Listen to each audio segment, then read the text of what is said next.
Jina langu ni Sofia Isa kutoka Kings FM Radio. Leo nimeshiriki mafunzo haya ambapo moja kwa moja yataenda kunisaidia mimi katika kazi zangu za uandishi wa habari, kwa sababu Njombe tuna changamoto sana ya vitendo vya ukatili, ambapo vitendo hivyo vya ukatili vinatokana na kutokuwa na elimu ya kutosha kuhusiana na mambo ya usawa wa kijinsia. Bado jamii iko nyuma, lakini pia wana Njombe wanalima, kuna kilimo.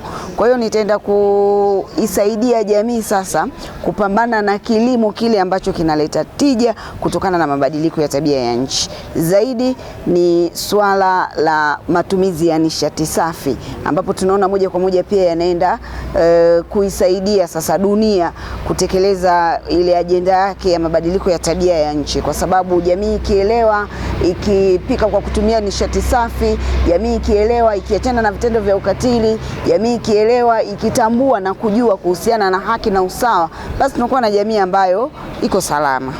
Jamii ya mkoa wa Njombe pia inakumbana na tatizo la ukatili wa kiuchumi, ambapo ukatili wa kiuchumi moja kwa moja imekuwa ikitokea mwanamme yeye anakuwa ana kipaumbele sana wakati wa mavuno, kwa maana ya kwenda kuuza mazao ambayo amelima na mke wake, amelima na watoto wake, na kuna wakati mwingine hashiriki kabisa katika kilimo. Kwa hiyo mimi kama mwandishi wa habari nitaenda kuhakikisha ya kwamba mwanaume huyu ambaye anasababisha vitendo vya ukatili hasa wa kiuchumi anaachana na hiyo dhana, lakini pia hawa watoto pamoja na wanawake ambao wanakuwa wameshiriki kwenye kilimo, basi wanaenda kushiriki pia kikamilifu katika uuzaji wa mazao na kutengeneza ama kuweka maendeleo mazuri katika jamii ambayo wanaishi. Zawia Haji, natoka Ilolama Media. Nimeshiriki mafunzo ya HROP ambapo wenyewe wanasema ustahimilivu wake dunia yetu nani. Inawezekana kama mwanamke, inawezekana kama kijana, inawezekana kama mlemavu. Yako mengi sana ambayo tumejifunza kutokea hapa, lakini mimi nimeondoka na ile kauli ambayo nasema mwandishi wa habari anapaswa kuwa sauti ya wasiokuwa na sauti. Kwa maana gani? Kwa maana ya kuibua yale ambayo pengine jamii hakuna wa kuyazungumzia zaidi ya uandishi wa habari. Yako mambo mengi sana ambayo yamezungumzwa, ambapo kwenye jamii yanaonekana kuwa mambo ya kawaida. Nimejifunza kwamba zipo mila, zipo desturi, ipo mitizamo ambayo sisi tunaichukulia kama jambo la kawaida, lakini kwa namna moja ama nyingine haizingatii usawa wa kijinsia. Kwa namna moja ama nyingine inawaathiri wale ambao pengine hawatizamwi sana.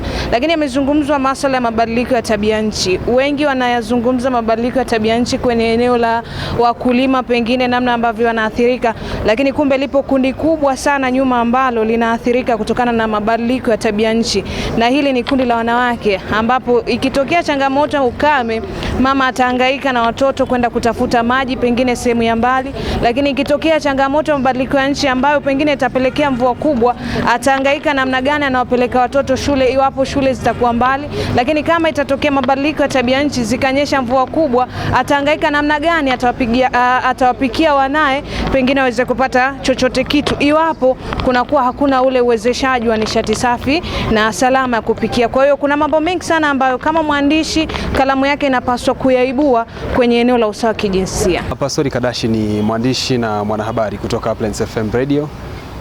Semina leo ama mafunzo ya leo nimejifunza mambo mengi. Kwanza nimefahamu namna ambavyo kama mwandishi napaswa kuitumia vizuri kalamu yangu, hasa kwenye masuala mazima ya kutoa usawa wa kijinsia kwa jamii. Inawezekana watu wengi ama waandishi tunaamini tu kwamba ukishachukua labda tukio fulani ama habari fulani ikawa wamezungumza labda let's say wanaume kwa kiasi kikubwa, unakuwa tayari umetekeleza majukumu yako, lakini kumbe tuna kazi kubwa ya kushirikisha pia hata wanawake nao wakapaza sauti kuhusiana na changamoto, mafanikio na hata wakati mwingine maamuzi kwenye mambo ya kijamii. Kingine kikubwa pia tumefundishwa hapa masuala ya mabadiliko ya tabia nchi. Tuna changamoto kubwa kwenye mazingira yetu kwa sasa hivi. Watu wanakosa elimu. Nafikiri moja ya jukumu ambalo pia kama waandishi kupitia mafunzo haya tunapaswa kulifahamu, namna ambavyo tunaweza tukawa link ama daraja la kuzisemea hizo changamoto na kuwatafuta wataalamu ambao wanaweza wakawa sehemu ya kutusaidia ama kuisaidia jamii kwenye kutatua hizo changamoto. Sana, naitwa Steven Alfred Ngole au Kizito, ni mwandishi wa habari na mtangazaji wa Radio Kings FM. Mimi ni miongoni mwa waandishi ambao nimekuwa nikipata mafunzo ya jinsia kwa muda mrefu, lakini kuhusu leo naomba nizungumzie nilichojifunza zaidi, hasa katika masuala ya upangaji wa bajeti. Tunaongea mambo mengi sana, lakini nataka nizungumzie kwenye upande wa bajeti mashuleni, lakini pia bajeti kwenye masuala ya vituo vya afya. Kumekuwa na tofauti kati ya watoto wa kike na watoto wa kiume katika hizo shule, katika vituo vya afya. Lazima tuangazie katika mashule, vituo vya afya, matundu mangapi ya vyoo yanajengwa kwa ajili ya watoto wa kiume, matundu ya vyoo mangapi yanajengwa kwa ajili ya watoto wa kike. Tunaona kuna watu ambao pia wana ulemavu. Je, matundu ya vyoo ambayo yanatengwa au bajeti inayotengwa kwa ajili ya makundi yenye ulemavu yanajitosheleza, yana usawa? Kwa sisi tuna wajibu wa kuibua kuhakikisha kwamba humu mashuleni kuna bajeti sawa kwenye matundu ya vyoo, watu wenye ulemavu, watoto wa kike, watoto wa kiume. Lakini zahanati, kwenye vituo vya kutolea huduma za afya, tuangalie wanawake wanajengewa vyumba kwa ajili ya kujisitiri, kwa ajili ya kufanya mambo yao. Lakini kuna wanaume pia wanahitaji huduma za uzazi, pengine kupima, wanahitaji faraga. Kwa je, nako pia bajeti inatengwa kwa ajili yao? Kwa kwenye upande huu wa bajeti unaozingatia masuala ya kijinsia, lazima sisi kama waandishi pia tuangalie, tusione tu vitu vinaenda. Je, vinaenda kwa usawa? Kama tulivyosema awali, tunazungumza na wanahabari wa mkoa wa Njombe ili kuweza kujenga uelewa pamoja kuhusu masuala ya uandishi wa habari za kijinsia, hasa katika eneo la mabadiliko ya tabia nchi. Na hali ilivyo ni lazima kujenga uelewa kwa jamii kwa mapana sana, na matumizi ya vyombo vya habari ni muhimu sana, kwa sababu mpaka hadi sasa hivi takwimu zinaonyesha kwamba wanawake na vijana zaidi ya 90% wanapata kipato kutokana na shughuli za kilimo. Maanake wamewekeza kwenye kilimo zaidi, na maanake ajira kubwa iko kwenye kilimo.